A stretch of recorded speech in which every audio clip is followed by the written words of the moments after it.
بسم اللہ الرحمن الرحیم قد جاءکم من اللہ نور و کتاب مبین صدق اللہ مولانا العظیم۔ درود پاک بآواز بلند پڑھیں۔ الصلاۃ والسلام علیک یا چمکا طیبہ کا چاند، اس دل افروز ساعت پہ لاکھوں سلام۔ حمد و صلوات کے بعد قابل صد احترام سامعین، حاضرین، آستانہ علیہ سیدی و سندی محدث اعظم پاکستان رضی اللہ تعالیٰ عنہ کے متولی اور سجادہ نشین محترم جناب پیر قاضی محمد فیض رسول صاحب رضوی مدث اللہ العالی و دیگر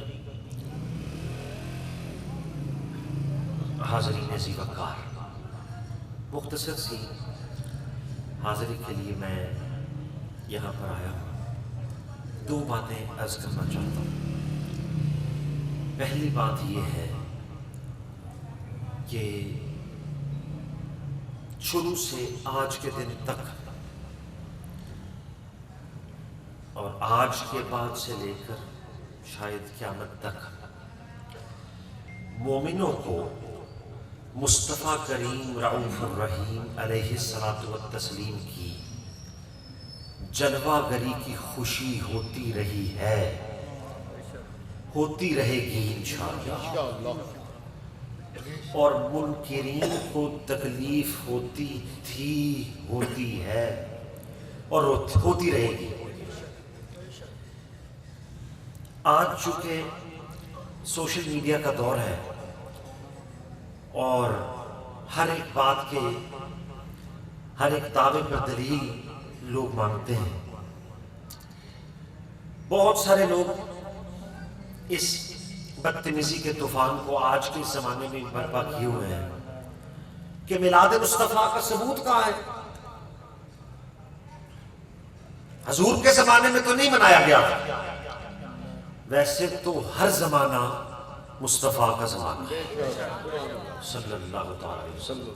میں ظاہری زمانہ نبوت کی بات عرض کر رہا ہوں کہ حضور کے زمانے میں تو نہیں منایا گیا تھا، اب کیوں میلاد مناتے ہیں؟ لاجیکل بات کروں گا میں، عام جو مخصوص انداز خطابت ہے اس سے تھوڑا ہٹ کر ان سے پوچھئے کہ جو قرآن تم پڑھتے ہو الحمد سے والناس تک، جو 30 سپارے ترتیب کے ساتھ تم پڑھتے ہو، کیا یہ قرآن مصطفیٰ کے زمانے میں اس کی تدوین ہوئی تھی؟ میں حوالوں سے ثابت کرتا ہوں، علماء جلوہ گر ہے۔ یہ تو سیدنا صدیق اکبر رضی اللہ تعالیٰ عنہ کے دور میں سیدنا عمر بن خطاب رضی اللہ تعالیٰ عنہ حاضر خدمت ہوئے اور جنگ یمامہ ختم ہو چکی تھی اس دور میں، اور انہوں نے کہا حضور قرآن مجید کو اکٹھا کرنا چاہیے، اگر اس طرح کے ایک دو انجیکشن اور لگ گئے، حفاظ اور شہید ہو گئے تو قرآن مجید تو محفوظ نہیں رہے گا۔ تو صدیق اکبر نے فرمایا کہ، اور آپ جانتے نا صدیق اکبر کس ہستی کا نام ہے کہ نہیں جانتے؟ اصدق الصادقین، سید المتقین۔ بلکہ میلاد شریف کی محفل ہے، میں غیرت کا ایک وعدہ بھی لینا چاہتا ہوں یہاں پر، اور وہ غیرت اس لیے ذہن میں آئی کہ میرے صدیق کا نام زبان پر جو آ گیا ہے۔ غیرت کی بات جو ہے، جنگ یمامہ کا جب معاملہ درپیش ہوا، لوگوں نے کہا، صحابہ کرام حاضر ہوئے کہ حضور آپ نے تو ساروں کے لیے حکم فرما دیا ہے کہ بدری بھی جائیں گے، بوڑھے بھی جائیں گے، جوان بھی جائیں گے، حضور ایسا نہ ہو کہ ہم سب تو اس قذاب کو قتل کرنے کے لیے چلے جائیں اور اس فتنے کی سرکوبی کے لیے، لیکن پیچھے عرب میں آ کر ہمارے بچوں، ہمارے مویشیوں اور مال اور ڈنگر کو کفار نقصان پہنچائیں۔ ارے آج سن، صدیق اکبر کے نام سے بغض رکھنے والے غیرت کے پیکر کا نام صدیق اکبر رضی اللہ تعالیٰ عنہ ہے۔ وہ ایک جملہ جو جناب صدیق اکبر نے اس وقت کہا تھا، آج اس عشق اور وفا کی ضرورت ہے، آپ بھی روح کے کانوں سے سنیے۔ صدیق اکبر سے غلاموں نے کہا، حضور ہم جا رہے ہیں، ہمارے بچوں کو نقصان پہنچائیں گے کافر، جانوروں کو پہنچائیں گے، املاک کو پہنچائیں گے۔ صدیق اکبر کی غیرت نے جوش مارا، کہا صدیق کو یہ منظور ہے، کہ میرے گھر والوں کو، عرب کے گھر والوں کو، ان کی رانوں کے گوشت کو عرب کے کتے کھا جائیں، لیکن صدیق کو یہ منظور نہیں ہے کہ مصطفیٰ کی ناموس کا غدار زندہ رہے. سب جائیں گے. اللہ یا رسول یا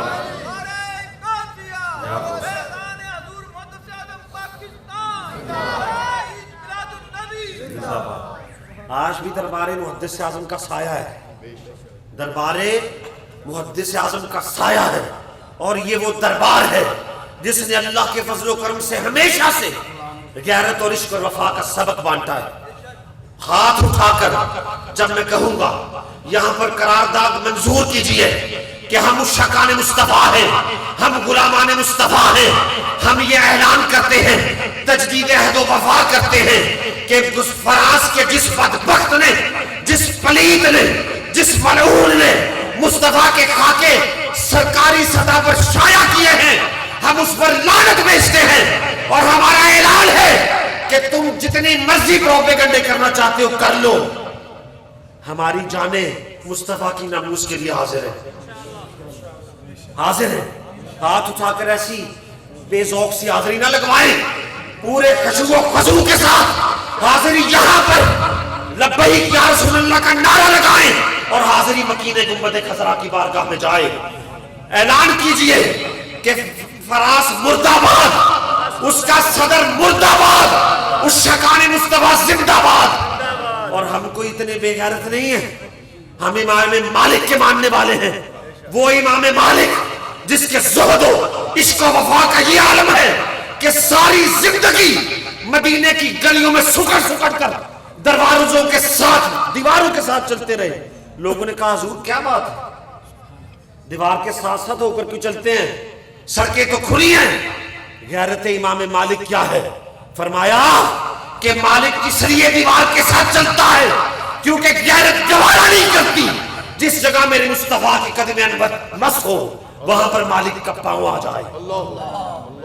وہ امام مالک کا کیا فرمان ہے، کیا حکم ہے کہ اگر امت میں اس غیرت کا مادہ نہ ہو کہ وہ مصطفیٰ کریم کی ناموس کے غدار سے بدلہ نہ لے سکے تو اس امت کو مر جانا چاہیے. آج ہم یہ بتانا چاہتے ہیں، حکمرانوں کو بھی بتانا چاہتے ہیں، تمہاری حکومتیں چند دنوں کی ہیں، گھنٹوں کی ہیں. تمہارے سے پہلے بھی بڑے بڑے ترنٹ اور پھڑنے خان آئے اور چلے گئے. کل بھی مصطفیٰ کی حکومت تھی، آج بھی مصطفیٰ کی حکومت ہے، حشر کے بعد بھی مصطفیٰ کی حکومت تھی. تم جتنی مرضی ڈرامے بازیاں کرو، تم خالی احتجاج کرو، ہمارا اعلان ہے. تم زبانی احتجاج کرو، ہمارا اعلان ہے انشاءاللہ تعالی جس دن وہ ملعون موقع کے اندر آ گیا تو اس کا سر تن سے جدا کر دیا جائے گا. یہ اعلان ہے، یہ تجدید عہد و وفا ہے. اور بلا شریف کی محفل ہے، دو باتیں عرض کرنا چاہوں گا. پہلی بات یہ ہے کہ محفل ہو میلاد مصطفیٰ کی، جلوس ہو میلاد مصطفیٰ کا، اور امت کے لوگ کیسے اس جلوس کے اندر شریک ہوں. یہ لائٹیں، یہ خوشیاں، یہ میلاد کا جشن، یہ مصطفیٰ سے وفا کے نعرے اسی وقت سچے ہیں جب یہ مصطفیٰ کی شریعت کے اندر ہے. جب حدود و قدود سے باہر ہو جائے گا تو وہی میلاد کا جشن، وہی میلاد کی خوشی جو باعث مغفرت اور رحمت ہے، وہ ہماری اور ان لوگوں کی جو اسی میلاد کو شریعت مصطفیٰ سے باہر کر کے مناتے ہیں، وہ باعث ذلت و عذاب بنے گی. کیا ہوتا ہے؟ کیا یہی سبق دیا تھا ہمارے اکابر نے، ہمارے اسلاف نے، کہ میلاد کے نام پر اس طرح ناچ گانے کے انداز میں مصطفیٰ کی آمد کا جشن منایا جائے، یا ننگے سر کھڑے ہو کر سرے بازار شریعت مصطفیٰ کے پرکھچے اڑا کر گانوں کی گونج میں میلاد کے ترانے پہ جائے، یا گلیوں کو سجا کر، بازاروں کو سجا کر دوسرے بدبختوں کو بکواس کا موقع دیا جائے. اس لیے میلاد کے سبق ہمارے بزرگوں نے نہیں پڑھائے، ہمارے اکابر و سلاف نے میلاد کا جشن اس طرح منانے کی ترغیب دی ہے، اس طرح منانے کا حکم دیا ہے جو قرآن کا ہے اور میرے مصطفیٰ کے فرمان کا ہے۔ اس سے باہر کوئی میلاد نہیں ہے، یہ سب ڈرامے بازی ہے، یہ سب دکھاوا ہے، نمود و نمائش ہے۔ کیوں؟ کیونکہ نعت جو پڑھتا ہے نا دل سے، جو دل سے نعت پڑھتا ہے وہ سرے بازار پھانسی کا پھندا سامنے دیکھ کر بھی مصطفیٰ سے وفا کا اظہار کرتا ہے۔ یہ نہیں ہوتا کہ وہ نعت مصطفیٰ کریم کی پڑھے اور سامنے نظر ہو نوٹوں پر۔ میں پیشہ ور لوگوں کی بات کر رہا ہوں، میں عام جو عشق و محبت کے اندر ڈوب کر پڑھتے ہیں ان کی بات نہیں کر رہا۔ اور ایک ازراہ تفنن تباہ بھی بات عرض کرنا چاہتا ہوں۔ برطانیہ میں گیا، وہاں پر ایک بندے نے مجھے کہا حضرت اب دیکھیے گا ایک ساتھی نعت پڑھ رہے ہیں، وہ کوئی میں ان کا نام نہیں لیتا، وہ نعت شریف پڑھ رہے تھے، اس نے 50 پاؤنڈ کا نوٹ اٹھا لیا۔ جب 50 پاؤنڈ کا نوٹ نیچے سے اٹھایا، اب برطانیہ کے اندر 50 پاؤنڈ کا نوٹ بڑا نوٹ ہے، یہاں پہ 5000 کی جو ورتھ ہے، بلکہ اب تو بدقسمتی یہ ہے جب حکمران اس طرح کے ہو تو پھر نوست اسی طرح پڑتی ہے کہ 50 پاؤنڈ بھی 5000 کے برابر نہیں۔ بہرحال اس نے جب 50 پاؤنڈ کا نوٹ اٹھایا، نعت خان کو نعت ہی بھول گئی۔ اس نے میری طرف اشارے سے دیکھا، میں نے ظاہری طور پر تو مسکرایا لیکن دل خون کے آنسو رو رہا تھا کہ یہ کیا طریقہ ہے بھائی؟ ہم نے تو اس نعت کی ڈیفینیشن جانتے ہیں کیا ہے؟ نعت کی تعریف کیا ہے؟ نعت کی تعریف یہ ہے کہ انسان پڑھے زبان سے اور تصور میں مصطفیٰ کی جان رحمت کی ذات گرامی ہو اور یوں محسوس کرے جیسے کہ میں آقا کریم رؤوف الرحیم علیہ السلام کی گنبد شریف کے سامنے کھڑے ہو کر پڑھ رہا ہوں۔ بہرحال اللہ تبارک و تعالی ہمارے حال پر رحم فرمائے، ہمیں صحیح طریقے سے میلاد کا جشن منانے کی توفیق عطا فرمائے۔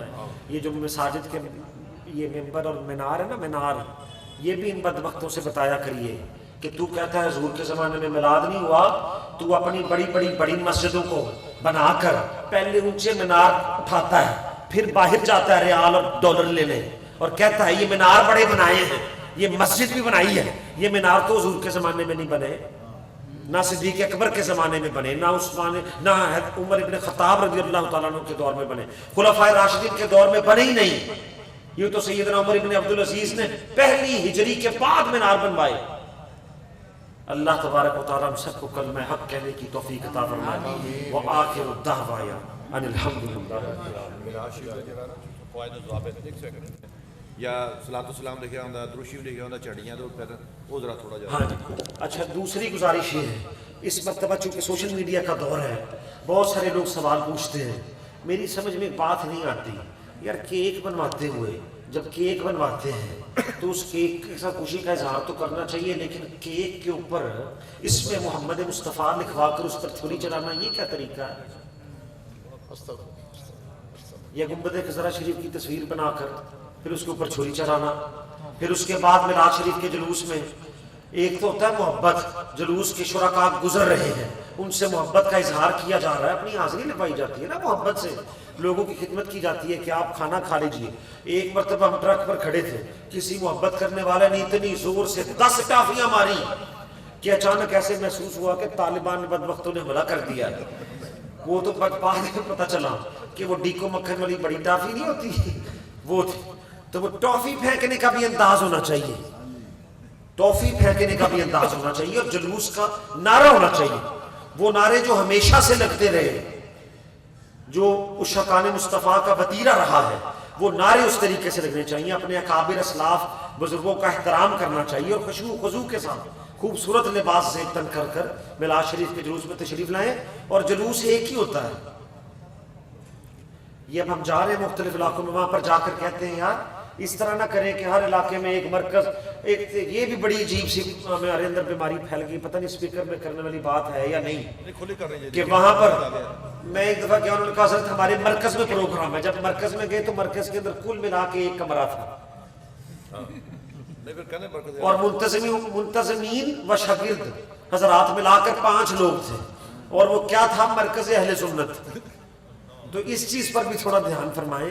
ایسے مراکز میں جلوس ہماری کمزوری کا سبب بنتا ہے. یہ میں بہت اہم بات کر رہا ہوں. جلوس ایک ہونا چاہیے. کیوں ایک ہونا چاہیے؟ میں نے پہلے بھی کہا تھا, یہاں سے ہی 4 بندے لے کر حضور سیدی محدث اعظم نکلے تھے اسی بازار سے, پہلا جلوس جو نکالا تھا. اور میں بار بار یہ بزرگ بیٹھے یہ بات عرض کرتا ہوں, انہوں نے کہا حضور یہ 3 ہم ہیں, ایک آپ ہیں, وہ بدبختوں کا ڈیرا ہے, وہاں ان کا مرکز ہے, کسی نے حملہ کر دیا, کسی نے تکلیف پہنچائی. فرمایا مولانا سنو, سردار احمد نے عشق مصطفیٰ کا بیج لگایا ہے. اب یہاں پر وہ دن دور نہیں, لائل پور کی گلی کوچا بازار عشق مصطفیٰ کا سامان فروخت ہوگا. گلی گلی نگر نگر میلاد مصطفیٰ کے جلوس نکلیں گے. تو اب وفا کا تقاضا تو یہی ہے نا کہ جس بابے کی تصدق ہمیں یہ غیرت ملی اور یہ سلسلہ ملا, انہی کے قدموں سے آ کر شروع کریں اور وہاں پر ہی ختم کریں. وآخر دعوانا الحمدللہ.